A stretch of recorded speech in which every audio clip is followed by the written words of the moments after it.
Good day everyone, dahil day off ni Uncle Sam, alam na this, buting-ting time. Eto, may nagtiwala na naman sa ating magpagawa. Ayan, LG double tab. Ayaw gumana daw ng dryer. At yung tubig, pag nagdi-drain, dumidiretso raw sa dryer tab. Ayan, yan ang titingnan natin. Shoutout nga pala sa may-ari nito, kay Madam Maricel. Shoutout sa'yo. Tignan natin kung anong magagawa natin dito, ha. Okay. So, ito na nga. Binuksan na natin to. Yung likod. Ayan. Tinest na natin yung capacitor. Okay naman. Nasa 4.9. Dapat 5 micro. 5 to 5.3. Mga ganun. 5.5.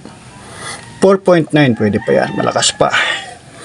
Tinest natin. Tinest natin yung motor. Yun. Okay naman kasi tinanggal natin dito sa connector. Okay na yung motor. Ngayon, pag nag-drain o dryer, ayaw umikot.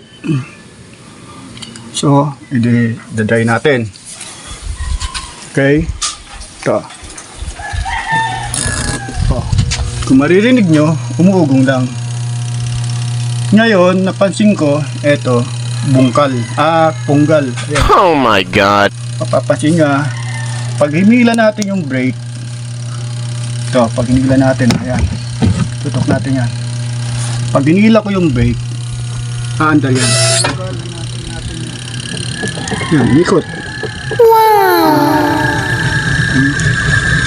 Pag binaba ko, yan, ito yan. Sa makatuwid, kaya ayaw mag-dry, Madam Maricel, napunggal yung lock mo. Ito. Dapat dito yan, nakakabit. Yan, patayin na muna natin. Okay? Ito ang problema ng dryer mo, kaya ayaw na mag-dry. Napunggal to, dito to nakakabit to. Okay? Solve na yung dryer mo. Okay! Ang susunod natin, sabi mo, yung tubig dumidiretso sa dryer. Dito naman tayo.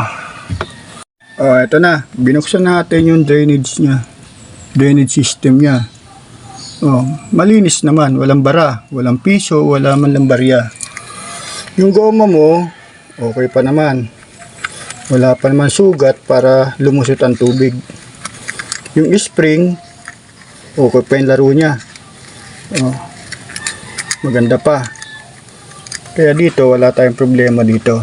Ang napansin ko, yung hose mo. Yeah, baluktot. Oh my God. Baba natin. Ayan. Ayun, nagtapo ng tubig. Di ba? Dapat walang tubig yan. Nagtapon. Pag nagde-drain ka, sabi mo, dumidiretso sa dryer. Yan. Ito yung papuntang dryer to. Itong tubo na to. Yan. Papuntang dryer. Nasaan? Nakita ba?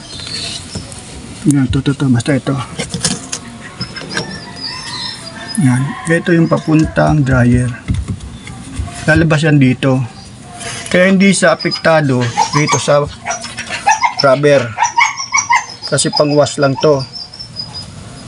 Nga sabi mo, pag nagde-drain ka, dumidiretso ron. Kasi nga ito, barado. Kaya yung tubig, mabagal lumabas doon, dito na stock, pupunta rito sa papuntang dryer. Okay. Yun lang siguro ang problema itong washing mo. Ito lang yung hose. Wala naman sira eh. Nayupi lang. Unatin na lang natin. Okay. Balik ko na yung goma. Okay pa naman yung laro ng goma mo. Wala pa itong problema. Gawin natin. Lalagyan na lang natin ito ng epoxy. Ayan. Para madikit na lang natin to. Okay, yan, epoxy na lang lalagay natin.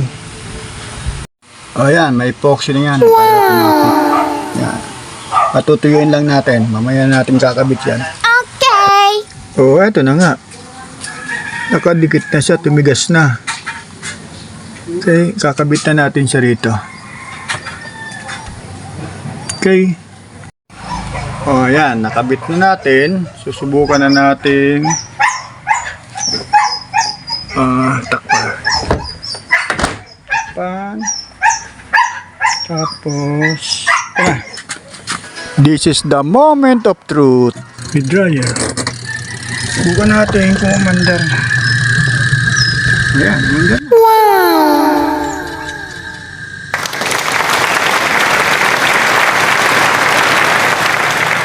O yan, okay na. Thanks for watching. Bye-bye.